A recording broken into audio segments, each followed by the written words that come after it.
Hello, everyone, and welcome back to Pillar to Post. I am Rashaun Alleyne, and I'm joined as always by my co-host Kobia Hamblin. And together we're going to preview the BTBA Michael Parravicino Hopeful Race Day, which features the Grade 3 Michael Parravicino Memorial Hopeful Breeder Stakes and Trophy for our West Indian bred 3-year-old Derby hopefuls as the road to the Derby kicks off this year. But it's going to be a really competitive race day at Kobia, and it's our first one after our Tanglewood and our last one before the Gold Cup. That's correct, Rashaun, and hi everyone once again. This race, yeah, as Rashaun said, features yet again another time the babies are going to be able to go 7.8 and showcase their talents or what they have in store for us for the near future, as well as the Nick Parravicino Memorial Trophy, which is going to be the final prep for the Spa Sprint, featuring horses like Brenna Pass, Sir Jimmy, and the return of So Suave. But later we will get into that. Yeah, so we're going to jump right into race number one. It's the Realtors Limited Trophy Handicap. It runs at 1,570 meters for our 90s and lowers. And we've got horses dropping out of the Tanglewood, or a horse dropping out of the Tanglewood, and then some seasoned campaigners that we're all familiar with. You're going to go with number four, Phil Morris, or the 10-year-old.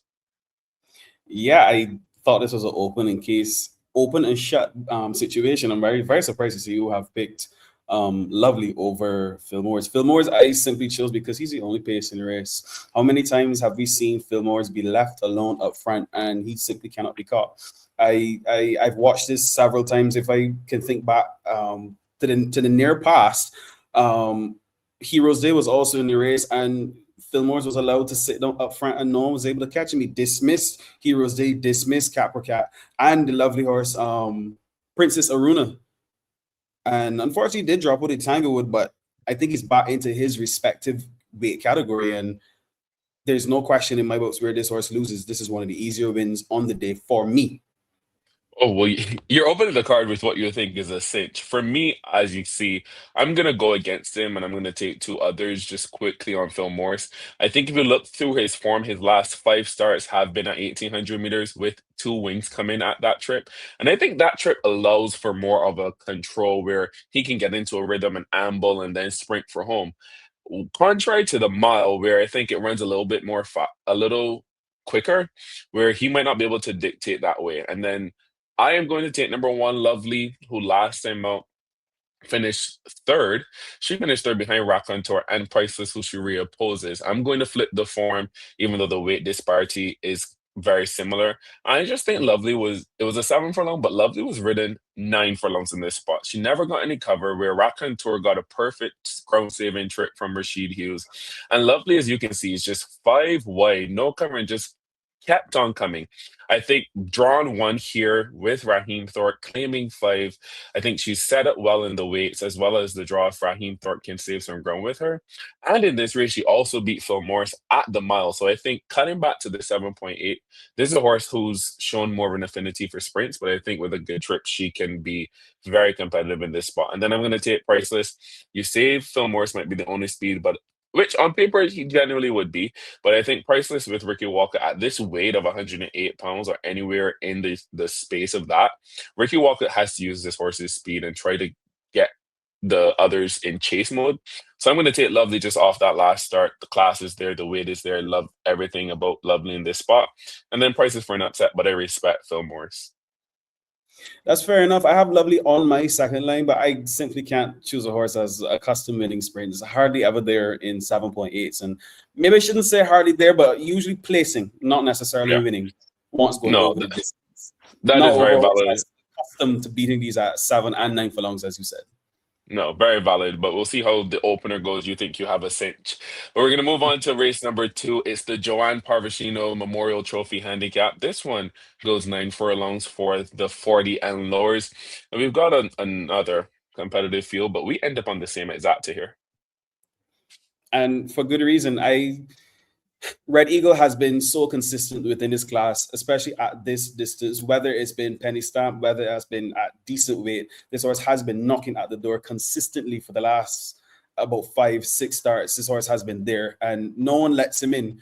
Last race, he came and he came just a touch bit late, but he was flying on the end. Now I went with Show Me the Milk, who I do expect to set pace. And if we go back to this replay, Show Me the Milk was able to sit down up front and dictate pace. They both ended up being beaten by Dream Late, but it's basically the same race minus Dream Late. I have to go back with the same exacta. No, I like the exacta here as well. I think the presence of faster cash would make me a little more averse to Show Me the Milk, where if she were able to dictate a little bit more freely, I would love her over because she just ran a huge second behind Amazing Jane. But Red Mhm. Eagle, also a horse, as you said, doesn't necessarily know what it's like to win consistently, but he always shows up and then he's just due one, you know? So I feel like this is the spot where Red Eagle It's about claiming to time. 100, yeah, claiming to 124 pounds. His last four starts have been, I don't know, less than 5 lengths combined away from, being fourth in a row. And so I think he's primed to win in this spot, and you agree as well. Then I'm gonna take Princess Julia. Gonna draw a line through her last start. It was dismal. It was not the Princess Julia that we know at all. She's one of the class horses in this field, and she gets Rashid Hughes. And then I'm going to take Rush underneath for a little bit of a long shot for this superfecta, claiming with Kadeem Mohammed to 111 pounds. Again, didn't run last time out, so didn't get to finish. So his last start has been a win, and I think he can trend upwards because he's run some good, sneaky good races with lightweight stepping up in class. So I'm going to take 7, 5, 1, and 6 Rush underneath for a bit of an exotic play. To add to my exacta 7.5, I did add 17 million USD horse who viewers probably think I have shares in at this point. Right. But again, with this class, with this weight, she's always knocking at the door. I don't think she's good enough to beat Show Me the Milk and Red Eagle. I think that is my confident exacta. But to throw for my fourth place is Faster Cash, who I think will press the pace early on. But in my opinion, I think she's going to fall off late, but she is going to hold on to fourth. I figure that's what you expect from Princess Julia, considering you drew a line for through her last start.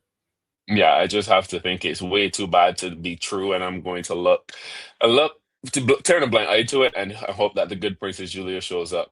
But that's race number two, and we're going to move on to race number three. And speaking of having shares in a horse, we are both going to end up on a horse that you know a little well, and that is number 5, Aspire.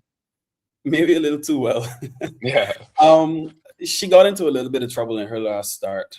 Actually, in majority of her start, she's been in a bit of trouble. This horse has been all over the place from ball one. Her last effort, which was actually just a few days ago, she got into some trouble at the paddock bench. She got squeezed just a little bit by Star Time, who's jumping from the wide outside this time. But what I loved about her character is that she was able to recover and run back at the field. Now, when a 3-year-old gets in a bit of trouble, they're so quick to give up. But she showed a lot of heart. She showed a lot of courage. And Oya's Princess obviously was by far the best on the day. There was absolutely no beating this horse. But Aspire shortening the trip, being able to flaunt her speed again. Let's see if she can go from pillar to post. That is my winner of race number 3. To add to her, I did go with Savory's Dream. Savory's Dream, who actually nicked her for third in that last race they were both in. My third line, I'm going for Twinkle Toes. Twinkle Toes, who I expect to show early speed very early on. And to round out my top 4, I went with horse number 4, Relentless, who did run better at 7.8 than his first start. But I do think the addition of blinkers will suit this fella. Yeah, well, there you have it, folks. The trainer report on Aspire, and I'm feeling better about my pick. So I'm gonna take Aspire for all the reasons you mentioned. I think she gets to regroup here, coming out of the race behind Flying Jenny on Boxing Day, and then she was behind Oyas Princess in her last 2 starts. I really like how she stayed on last time and cutting back to 1100 meters right now. That may be what she wants to do. Again, she's not my side, I'm not sure, but I'd like her at 1100 meters as a punter. Then I'm going to take Relentless, cutting back here and adding the blinkers. One horse I know is going to finish in this spot, and I can almost guarantee that he will place and he will contest the win. Then I'm going to take number 6, Savior's Dream, who didn't knit Aspire for third, just missed fourth behind Aspire. So if I'm going to take Aspire, I think Savior's Dream out of that race, I'm going to have to take as well, just Relentless to split them. And number 8, Electra. Now, this is an enigma. She's on my fourth line, so I'm not going to give too much wind to it. But she's a horse that has a lot of hype around her. She's bred really well. She looks just as good as she is bred. has not shown it, but I think she's gotten a lot of foundation, and now that race again behind Oyo's Princess, that Aspire and Savory's Dream are coming out of. She was behind Mike, us, but yeah, she was behind them, right? So then maybe cutting back Electro, she has shown speed. Maybe 5.5 is enough to get her fourth. But a very interesting race, especially when it contrasts how we have the Michael Parravicino to have a field of 11 going in the Sheila Parravicino Memorial in race number 3. And then race number 4, it's the point of view handicap. This one runs 1,100 meters for the 65 and lower. And for a race that is so competitive with names that everyone is is familiar with, I feel like I had no idea what to do in this spot. I think it was pretty difficult. I am very shocked that you went with horse number 6, Miss Central Banker. I do want to hear your views on that.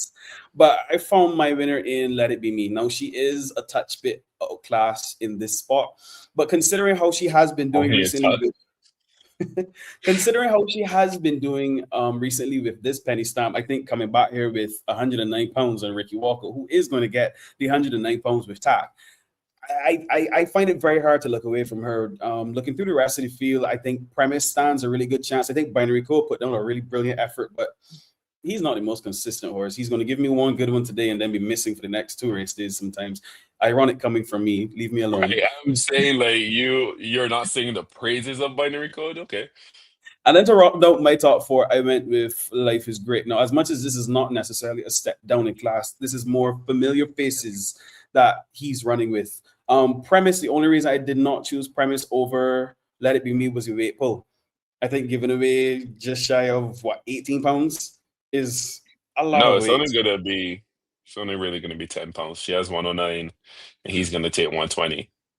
Yeah, Yeah. he's claiming 5 feet. You're correct. 119. Yeah, 119. But I mean, 10 pounds is still a lot to make you think in the opposite direction, especially for me. I'm not a horse, but I could only imagine I'd want the 10 pounds. So hopefully this horse goes for you. I'm not gonna look at Let It Be Me, as you said. I think she's outclassed, and that was it for me. I'm gonna take number 6, Miss Central Banker. And I acknowledge that Hang this on, Let It Be Me is outclassed, but the maiden isn't. well, ironically, because we just last week picked a maiden that ran 134 and won by 11 and a quarter length. So you're not too much on the maiden train because these maidens can really run. And I think Miss Central Banker is a runner. And you saw her belated debut. She debuted at 5. So something had to be wrong, but she's at the races now. And this was not a bad showing behind Etta James and Soleil Levant, who came back and ran first and second. She beat Life is Great, who is finishing in this, who's in this spot, and then she ran with Donald Strubling. She also, so I think this is a pretty good horse. Also, I understand her first start not being like a sensational first start, and then coming back to run against these horses, but I didn't necessarily love a lot of them in here. The 7 to 9 to me, there's no form and they're not classy. Drogon probably doesn't want to do run at this trip. Life is Great. Form is a little dirty for me as well. And Showtime hasn't run a good race in years. So then you're left with the 1, 2, and 3, where these are horses stepping up in class. So I think Miss Central Banker, if she can step forward from her first start, she will be very competitive. Now, number 3 Premise, I'm going to take on my second line, but this is really the horse to beat. I make no He is really apologies the about horse that. to beat. I tried finding something to beat him, Yeah. but honestly, if my Let It Be Me loses, I expect it No, to it will lose be Premise to because Premise. this horse is just doing so well right now. Like 2 starts, 2 wins, and 2 very impressive wins. So as much as I have Miss Central Banker on top, set Premise is the horse to beat. And I think when you look at his last start where he again got another real trip, and I think that's what the writers doing. The writers are doing so well with him. Yeah, my You're late Adam dropping out. by Prescott. That was amazing. No, I love this. And the best thing about this is he put the stick down. Like he did not hit this horse Yep. once in the stretch. A lot of riders can learn a lot from him doing this. But I think this is the horse to beat. Then I'm gonna take Bahari Cove. In my opinion, the best horse in the race. But what was that last time for Bahari Cove? Like Yeah, his as last couple starts, he's not been himself. no, no. What has that virgin been like? Baharikov did not raise a gallop, and I haven't. So I don't know if I'm going to be able to forgive that. I want to because who else am I going to take? And then, as you said, Binary Code did ran really well last time. But again, rated 51, so he's stepping up in class too. But he gets Rashid Hughes, so I have to pay attention. It was really You know, between him and Life is Great in for the fourth spot.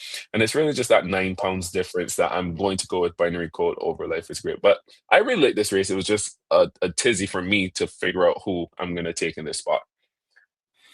well, as I always say, Rashid Hughes, in my opinion, has the choice to ride anything he wants, and no one's going to tell him no. And when he goes for the unorthodox choice, I have to follow it.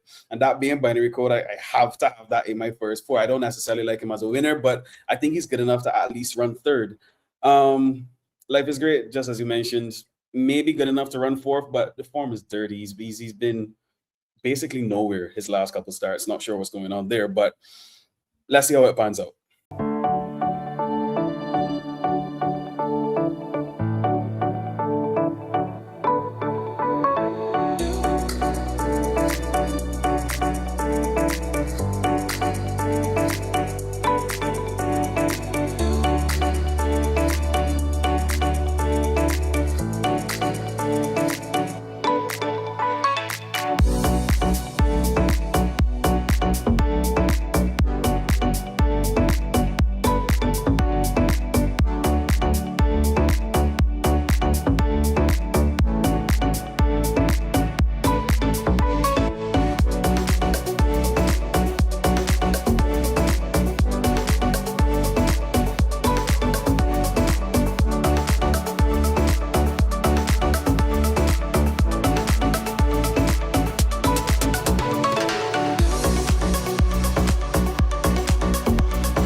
And we're going to move on to race number 5. It's the condominiums at Palm Beach Handicap. It's for our 3-year-olds and older rated 30 and below at 1100 meters.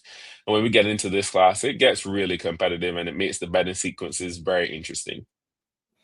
It does indeed. In every race day, we have at least one or two of these races that I call them lucky dip bets. You put your hand in the hat and pick one.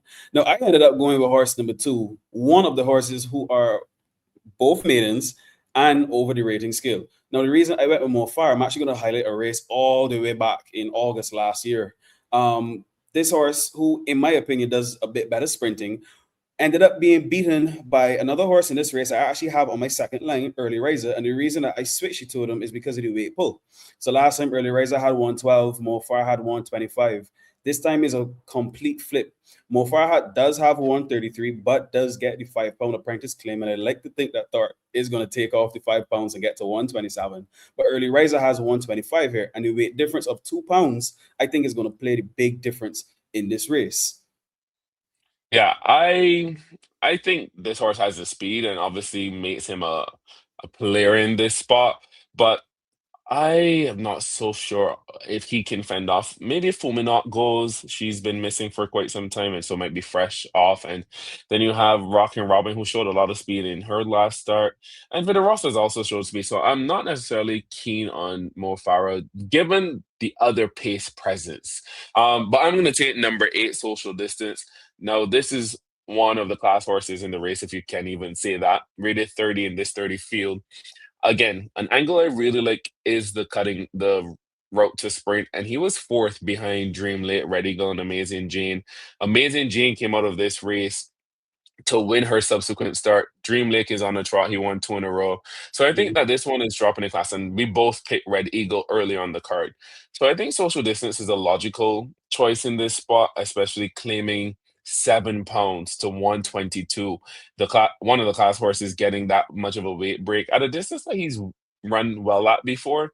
I think Social Distance is going to be very tough to beat in this spot, if anyone could be tough to beat in a 30 and lower. Then there's Early Riser, who really has done nothing wrong recently. Had a little bit of a break, 3 months off, but Ricky Walker comes back, is on board for this horse's Find your comeback. words, boy. Find your words. Yeah, exactly. Found it. So this one has found some form and rattled off 2 wins last time. I think this one's also going to be competitive, but I like the difference in weight for social distance. Now receiving, I mean, it doesn't sound like a lot, but 3 pounds from early riser. Then I'm gonna go. Actually, I'm going miss.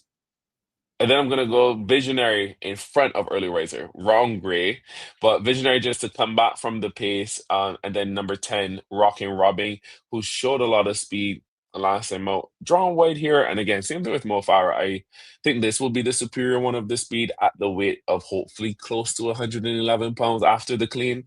But we'll see how this one shakes out. And that's going to be my best bet, actually.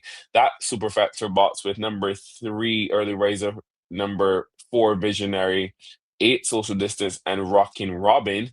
That's super factor box will be my best bet of the day.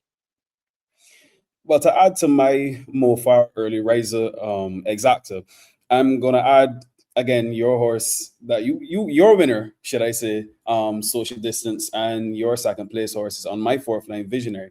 I figure Visionary is basically the best of the rest. I do like fooling out with the rail draw, but she's been missing for a little while, and I think Yeah. some on her side. So maybe she'll take a race or two to get back into it. So I'm going to go with her stablemate, who's a little more consistent than her, Visionary. But that is race number 5.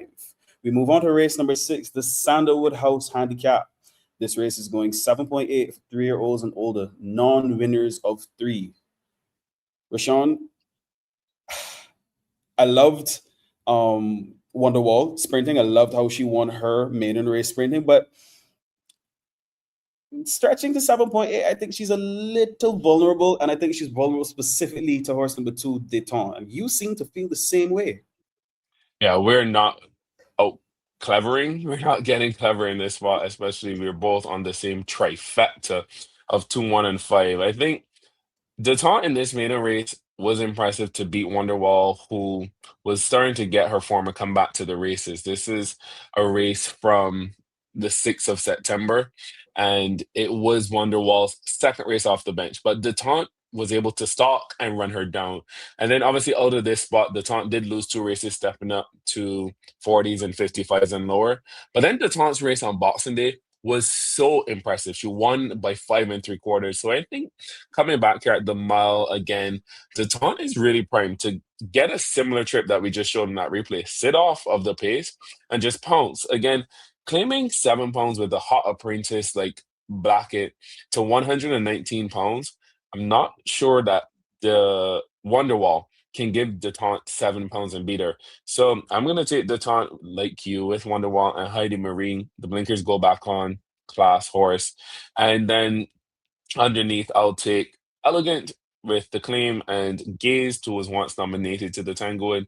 But again, I think after 2, 1, and 5, it really is anybody's like fourth and fifth to finish out the high five. It is indeed, which makes 2, 1, and 5 trifecta box my best bet of the day. Fourth and fifth spot are super vulnerable. The race is super deep. Anybody can run fourth and fifth, but I did feel the most confident in Zora on my fourth line and the Corsi on my fifth line. Yeah, I'm not sure. Again, not that I'm super sold on Gazed or Elegant, but I love that you're like confident in Zora and De Corsi, but we'll see. As you said, you have your Trying, best bet I'm, in the I'm try. trying to be. I never said I am. I said I'm trying to be. Right, but I agree with your trying, and I wouldn't be surprised if your best bet of the day does hit. But we're going to move on to race number 7. It's the featured race on the card. It is the Grade 2 Michael Parravicino Memorial Hopeful Breeder Stakes and Trophy. There's no apprentice allowance, of course. This is going 1,570 meters for our local 3-year-olds. We have a small field, but there's lots in here that a lot of directions you can go, lots to talk about. You're going to give Ariel a second chance. Yeah, I have to give Ariel a second chance. No, her first time going 7.8 was Boxing Day. And let's be fair, Rashawn, this horse had an abysmal race. She ran into all types of trouble from the fourth furlong pole right about to the top of the stretch. And I think that's really jockey said, you know what, let's just get back in safe. But right here, she got in trouble when Copper Shot came across, squeezed a square out the race. Ariel was hampered. She tried to recover herself. She got in trouble again, had to recover, had to check, time to regather and go again. You know, she tries to circle the field, and what do you know? More And that was trouble. not the end of her trouble. Exactly. That was because Exactly. Upper Shot's going to come down on her one more time. So I agree with you. She did Exactly. find She them had an as trouble as a awful horse could be. race. Yeah, she had an awful race, but I'm going to put a line through that because none of it was her fault, really and truly. She did absolutely nothing wrong. She tried inside, she tried outside, she failed at both. Let's go again another time. And I don't think this horse is going to wake up, the next day and say, I'm done being a racehorse. I think she still is one of the better 2/3 year olds of this crop. We're missing Flying Jenny, we're missing the same copper shot. Ultrasound is back and he does put back on the blinkers, but I still think Ariel is leaps and bounds better than the rest of this field. I don't know about leaps and bounds, and I like Ariel, don't get me wrong, but I'm not sure that she even wants 7.8 as much as the others do. So I'm gonna take Ultrasound, who is putting on the blinkers with Jarrell Beckles. I really was surprised to see him dead last on Boxing Day. So when Ariel was getting in a bunch of trouble, he had a pretty uneventful trip, but that was not the those are not the tactics that I saw for him. He's a horse that showed a lot of speed in his sprints prior to Boxing Day. So I was very surprised stretching out that he was not close or contesting the lead. This is a horse who's a son of a two-time Gold Cup winner, Dorset, and his dam is a half sister to a Horse of the Year and Bounce Back. So he is bred top and bottom to be good. He's also bred top and bottom to stay. So at the 7 furlongs, I really like him. If he would use some speed, Beckles is on board, blinkers go on. I think there's and a small field, so hopefully no trouble. And I think this is a horse that is really going to be tough to beat. I also think going forward, this is one of the best 3-year-olds in the country. Then I'm going to take number one, Pavlova. Now, I understand picking Ariel and wanting to forgive her for her last start. Again, Mhm. no trouble of her own. But I think when I look at horses that want to go farther, not that Ariel can't, and Antonio Perch is probably going to think that I think none of his horses can stay because I had this conversation about Valiant. But I think when I look at Pavlova just physically, she tells me that she wants to go 7.8 at this point more than Ariel does. I'm yet to see Ariel look a lot tighter and looking like a horse that wants to route. Maybe she will on this day, but I'm just going to take Pavlova, who was able to continue to make those progressions from her first start to her second start to winning her third. And I think she gets better with more distance. So we'll see. But I'm going to take Ultrasong over Pavlova in the feature. And now we're going to mosey our way down to the end of the day's proceedings. The Spa Sprint Prep, the Nick Parravicino Memorial Trophy for horses rated 140 to 115. This race is going 5.5 furlongs, and we have a field of 9 and not some, but a name we have not seen for quite a while. So Suave is back, Miss Anya, who is trying to find her footing in local racing, Caspian Sea, Zaid, Sir Jimmy, and Brenner Pass, to name a few. Yeah, this one is everybody's obviously trying to get their last preps into the spa sprint. It's a lot of horses who used to be good is trying to figure out if they're going to be good for this race and leading into the spa sprint. I'm gonna take horse number 4, Caspian Sea. Am I super confident in Caspian Sea? No, I am not. But I think this is a horse that if he is to draw on some of the back class in the company he's keeping, he will be very tough to beat. And winning this race makes him a player in the spa sprint. You have to go all the way back to April last year to find a race with him winning, and it came at a sprint distance. So he went to the lead in this spot, and since then he hasn't found the lead in much, if any, races. And I think cutting back out of a race like the Coolmore, where he's running against the best Barbados has to offer, and on Boxing Day, running against public sector as well. Then having 118 pounds with Jarrell Beckles and drawing inside of the speed. I'm not sure what Brennan Pass is going to do off the bench, but being drawn to the inside of Major Dan, I really think that Beckles needs to come out and go, and then hopefully his back class can take him across the lane. Then I'm going to take her 5, Miss Anya, who I implore you to go watch her replay for her first start for her new connections, where she just a lot was going on at the start for her, and her first furlong was just her being unsettled. Then the stretch, she angled out and she angled inside. Not necessarily that she was finishing great, but I think second start for friends and family and Sean Hall, she would be a lot better. Then brilliant Major Dan, who honestly at 105 pounds might be the horse to beat, but drawn on the outside, if he is forced to rate, if I envision it correctly, where Caspian Sea can get to the lead, then this is a horse that will probably just suck up for minor placings. And then Brilliant News, who is Honestly, as honest as they come, this horse is not winning the races, but he makes money, and I think he'll make money again in this spot. Obviously, the red flags, and you'll probably address this a little bit more than me, but the alarms go on number one, Brenner Pass, number seven, Show the Money, and number nine, So Swab, as well as number three, Zaid, who are horses at their best, are the ones that win this race. Hands down, no doubt about that. Specifically targeting number three, Zaid, spa sprint Right. winner. I almost say a double spa sprint winner. Being disqualified that year. He ran into some trouble. But my winner actually came for horse number 8, Major Dan. Now, Major Dan is a fella I've noticed whether he has 105, 130, 133. He's always knocking at the door. Quite an honest fella. Um, in a past start where I'd like this to reoccur again, he needs to be engaged. He needs to be drilled early. And he always has something to finish with, whether he's closing or whether he's leading. And I think once he can get on top of this field, he's going to be hard to catch, especially at the weight pull.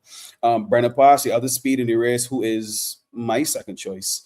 I don't know how he's going to do off the bench, but I'm hoping his back class takes him to where I want him to be. Shorty Money, I have third. I wouldn't be surprised if that reverses itself and Shorty Money runs second, Brenner Pass ends up third. But to finish off my first four, I went with horse number 9, So Suave. So Suave has not run in 525 days.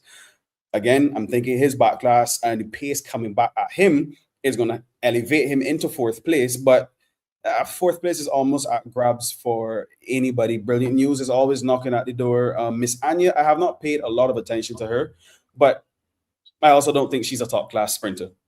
So she hasn't given me a lot of reason to look at her. I guess the same can be said for Major Dan, but Major Dan has evidence that, he can boogie with these boys when the time comes. Zaid, I'd love to see the horse of the pass, but that's left to be seen. He gave me absolutely nothing in his last few starts, and I'm not sure where he's going to end up. Yeah, the only horse that really worries me is So Suave. He's gotten his last start, quite literally, is the third behind Renaissance Frolic and Dominus, who lapped this field. But that was in September of 2024. So not sure what I'm going to get for So Suave off the bench, but this one is very intriguing leading into the spa sprint. But it's a good ender for the Michael Parravicino Memorial Race Day. So there you have it, our preview. Thank you so much, guys, for tuning into our show. As always, thank you for following us on X, Facebook, Instagram, and YouTube. And Kobia, good luck. And as always, may all your tickets be winning ones. Thanks, Rashaun. And this is probably going to be the last time, or one of the last times we see you before the Gold Cup. We are going to provide some coverage and give you as much in-depth information as we can. But until then, stay safe and goodbye.